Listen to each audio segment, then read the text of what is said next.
Alors aujourd'hui, on va voir les noms pseudo-premiers de Perrin. On va voir d'abord qu'est-ce que c'est que Perrin et ensuite qu'est-ce que c'est que pseudo-premier. Des Perrins, il y en a beaucoup. Lui, c'est François Perrin. Des François Perrin, il y en a beaucoup. Il y a le plus célèbre d'entre eux, c'est le Grand Blond, évidemment. Et sinon, il y a aussi donc François Perrin que j'ai connu à l'ENS Lyon, c'était quelqu'un que j'ai eu comme étudiant, qui était quelqu'un de très riche, très sympathique, et à qui je transmets le bonjour. Si jamais vous le connaissez, dites-lui qu'il me donne de ses nouvelles. Voilà. Et puis il y a François Perrin, à cheval entre le 19e et le 21e siècle, qui est un mathématicien français que l'on connaît par ses pseudo-premiers. Alors maintenant, on va voir qu'est-ce que c'est que des pseudo-premiers. Alors pseudo-premiers, c'est regardez, hein, l'exemple type, c'est vous prenez P premier, alors A puissance P-1 est congru à 1 modulo P pour tout A non nul. Modulo P, en tout cas pour tout A non multiple de P. Bon, alors ça c'est une implication. Maintenant, réciproquement, vous voyez, vous prenez par exemple le nombre 91 et vous voulez savoir s'il est premier. Bon, vous allez me dire, là c'est un peu énorme, mais vous voyez que 2 puissance 90 est congru à 64 modulo 91, bon, voilà. Eh ben, ça fait pas 1, modulo 91, donc 91 n'est pas premier. Alors, on se dit, tiens, voilà, c'est un test. Alors, qu'est-ce que c'est que le test? Vous prenez n, d'accord, et vous prenez des nombres compris entre 1 et n, qui sont premiers avec n, et vous regardez a puissance n-1, vous regardez si c'est congru à 1 modulo n, et là, si effectivement c'est congru à 1 modulo n, vous avez des chances que n soit premier. Et oui, donc ça marche pour 91, ici, on voit qu'il n'est pas premier, mais par contre, la réciproque est fausse, parce que ça commence avec 341, qui est un nombre, on peut l'appeler, si ça c'est le test de Fermat, ce serait un pseudo-premier de Fermat. On appelle ça aussi un nombre de Michael, c'est-à-dire que c'est un nombre tel que tout nombre A premier à 341, qu'on peut prendre entre 1 et 341, va vérifier que A puissance 340 est congru à 1 modulo 341, et pourtant il n'est pas premier. Donc c'est un pseudo-premier, d'accord? Donc vous avez compris. Qu'est-ce que c'est qu'un pseudo-premier en général? C'est la donnée d'un test, d'accord, et d'un nombre qui vérifie le test, mais qui pourtant n'est pas premier, d'accord. Pour reprendre Coluche, il est premier dans un concours de circonstances. Voilà. Donc ici, vous avez des tests. Quels sont les tests? Donc ici, vous prenez un test P premier, différent de 2, alors A puissance P-1 sur 2, est congru au symbole de Legendre, c'est-à-dire 1 si A est un premier modulo P, moins 1 si A n'est pas premier modulo P. Voilà, alors on peut en A non multiple de P, bien sûr aussi. Modulo P. Et donc, est-ce que ça fait un bon test? Eh ben, on va avoir des pseudo-premiers de l'air. Ça va être des nombres qui sont pas premiers, mais pourtant qui vont vérifier ça, hein, pour tout A, bien sûr, premier avec n, donc on va des nombres n, impairs ici, tels que A puissance n-1 sur 2, ça va correspondre à ce qu'on appelle le symbole de Jacobi, hein, c'est le symbole de Legendre généralisé, modulo n. Voilà. Un autre test avec les nombres de Fibonacci. Et ça qu'on a vu avec notre ami Denis, et puis j'ai fait aussi une vidéo à la suite de ce qu'a fait Denis. Si P est premier et P est différent de 2 et 5, voilà. Alors vous avez le nombre de Fibonacci au rang P moins le symbole de Legendre 5 sur P, et multiple de P, c'est-à-dire est congru à 0 modulo P. Du coup, ça peut donner une idée, et on se dit, tiens, on va inventer, est-ce que c'est un test de primalité, et on va inventer les nombres pseudo-premiers de Fibonacci. Donc, créez votre propre nombre de votre propre test et créez votre propre pseudo premier. Voilà.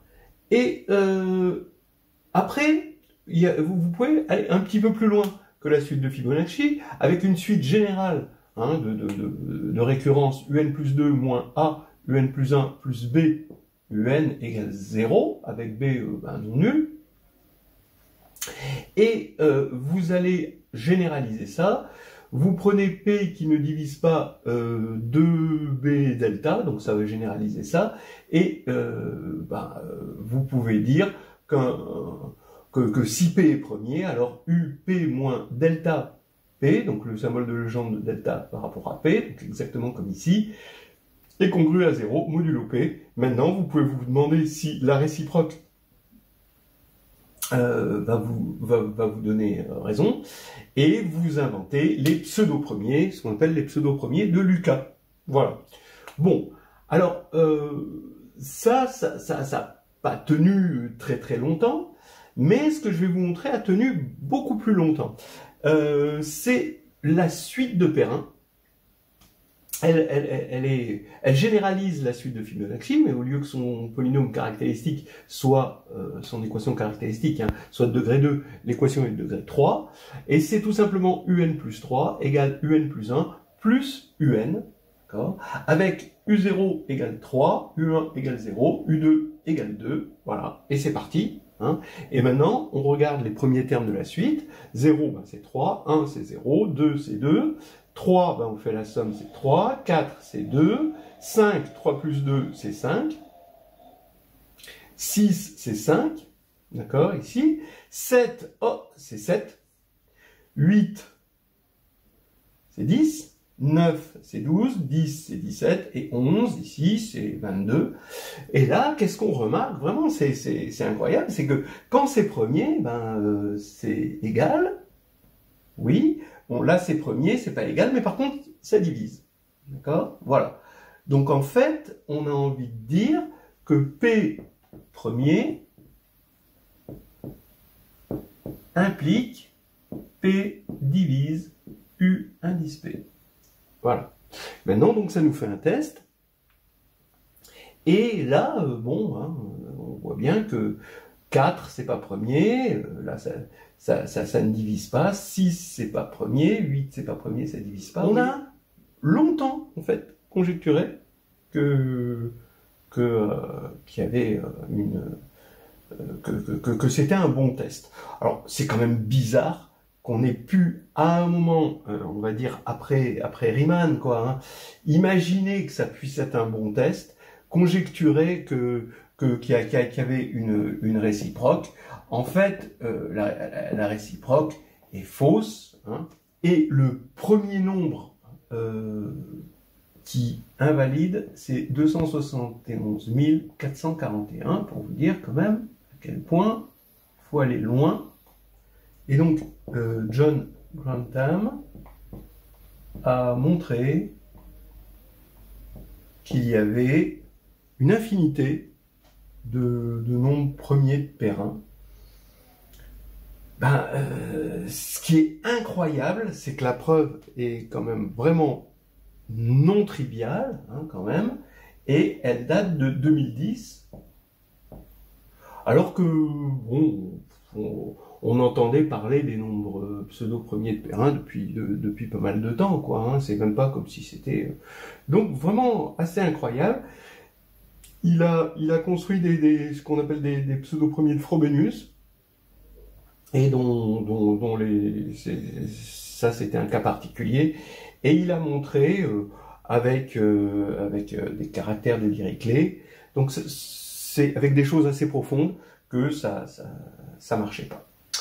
Voilà donc des petites choses. Encore que la méthode était à peu près attendue, mais quand même quand on regarde l'article, il est loin d'être trivial, alors que franchement, au départ, on dit, voilà, c'est un test de primalité, on répond c'est un 1er avril, c'est pas possible.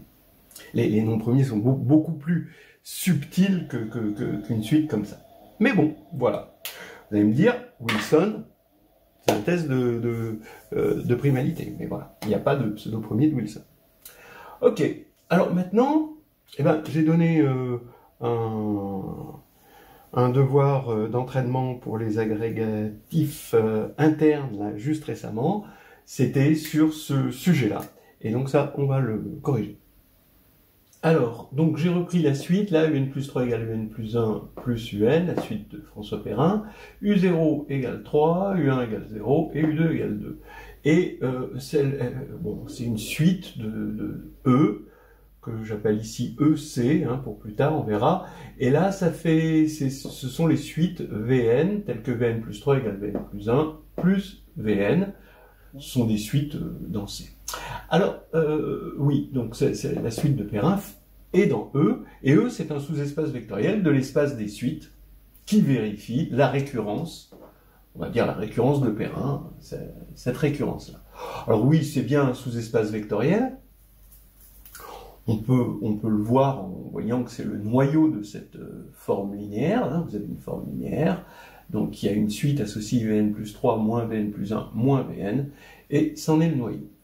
Alors maintenant, on remarque que si P est égal à... Alors on prend le polynôme P, qui va être le polynôme, l'équation, le polynôme caractéristique de cette suite, hein, x3 moins x moins 1, et si P de A égale 0, alors la suite A puissance n est une suite de E. D'accord? Alors A, il est dans C, hein, on a pris A dans C. Et A cube est égal à A plus 1, puisque A est racine de P.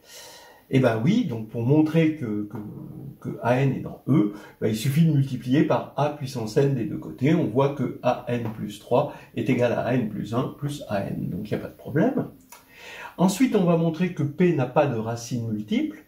Pourquoi P n'a pas de racine multiple? Ben parce que on sait que si il avait des racines multiples, eh ben ça voudrait dire que dans C, on pourrait trouver une racine telle que, multiple justement, telle que P de x égale 0 et P', la dérivée de x égale 0. C'est-à-dire x3 égale x plus 1 et pour la dérivée, ben, 3x2 égale 1. Donc ici, qu'est-ce que je fais? Je multiplie par x des deux côtés, je remplace x3 égale x plus 1, ça fait 3x plus 1 égale x, puisque j'ai multiplié par x, donc ça me fait x égale moins 3,5, et donc maintenant je reporte ce moins 3,5 là-dedans, ben 3, bon, je pourrais même le reporter là-dedans, pourquoi j'ai fait aussi compliqué, je sais pas. Ici, ben, je le reporte là-dedans ou là-dedans, comme vous voulez. De toute façon, dans les deux cas, on voit que c'est pas possible. Là, par exemple, parce que le dénominateur irréductible ici de la fraction de gauche, c'est 8, et là c'est 2. Hein, voilà. Alors maintenant, ici, vous avez alors c'est intéressant de voir qu'on a un isomorphisme entre E et C3. Alors E est un espace vectoriel, oui, mais il est dimension 3, il est isomorphe à C3. Pour le voir, c'est très facile. On prend une suite Vn de E et on regarde les trois premiers termes. Donc c'est bien une application linéaire, ça saute aux yeux. Ensuite, c'est injectif parce que si on a 0, 0, 0 ici, bah, la suite ici, c'est forcément la suite nulle par récurrence.